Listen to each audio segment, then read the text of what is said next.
Hello friends, welcome to my channel Ronita's creation. তো আমাদের এখানে একটা মেলা হচ্ছে, দেশের মেলা। তো সেখান থেকে আমি একটা মাটির বোতল কিনেছিলাম। এই মাটির বোতলটা কিনে নিয়ে এসেছি 100 টাকা দিয়ে। এটা প্রথমে কিনে আনার পর যেটা করতে হয়, নুন জল দিয়ে ওয়াশ করতে হয়, তারপরে জল রাখতে হয়। তো একদিন জল রাখার পরেই দেখো বোতলটার কি অবস্থা। তো তাই ভাবলাম বোতলটার একটা নতুন রূপ দেওয়া যায়। সবাই তো থালা গ্লাসে আঁকে, তো আমি আমার বোতলেই করি। তো দেখা যাক কীরকম দেখতে হয়, চলো দেখতে থাকো। প্রথমে আমি লাল রং দিয়ে পুরোটা বেস কালার করে নিচ্ছি। প্রথমে ভেবেছিলাম হলুদ আর রেড কম্বিনেশনে করব, তো তারপরে দেখলাম যে শুধু রেডটাতেই বেশি ভালো লাগছে, তো তার জন্য রেড দিয়েই পুরোটা কভার করে দিচ্ছি।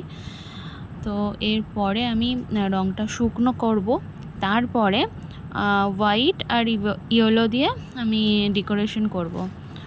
তো এটা যেহেতু এখানে ঘাস কাটা রয়েছে, আমার একটু আঁকতে সুবিধাই হয়েছে এখানে, আর আমাকে লাইন ক্রিয়েট করতে হয়নি। তো সুন্দরভাবে দুদিকে করে নিয়েছি। এবার ওপর দিকটা করব। তো কি করব আমি ফার্স্টে তো ভেবেই পাচ্ছি না কিভাবে কি ডেকোরেশন করব। তো যেরকম মনে এসেছে সেইভাবেই আমি জাস্ট করে গেছি। তো তারপরে দেখলাম যে না, এরকম বেহিসাবিভাবে করে বোতলটা খুব একটা খারাপ লাগছে না, ভালোই লাগছে। তো তোমরা দেখে বলো কেমন হয়েছে। মাটির বোতলে কিন্তু জল খাওয়া খুব উপকার। আগেকার দিনের মানুষেরা তো কলসি বা কুঁজো ইউজ করতো, এখন তো সেটা প্রায় চল উঠেই গেছে, সবাই ফ্রিজের জলই খায়।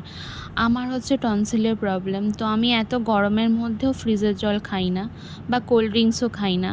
তো তার জন্য আমার হচ্ছে এই মাটির বোতলটায় সুবিধা হয়। আমি বাঁকুড়া বিষ্ণুপুর বেড়াতে গিয়েছিলাম, সেখান থেকে একটা বোতল কিনে নিয়ে এসেছিলাম।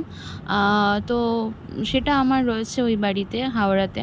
তো এই বোতলগুলো তো একটু ভারী হয়, ক্যারি করা অসুবিধাই হয়, ঘরেতেই রাখা যায়। তো তার জন্য আমি আর ওটা ওখান থেকে আনিনি। এটা আমাদের এখানে বেশের মেলা হচ্ছে, তো আমি সেখান থেকে এটা কিনেছি।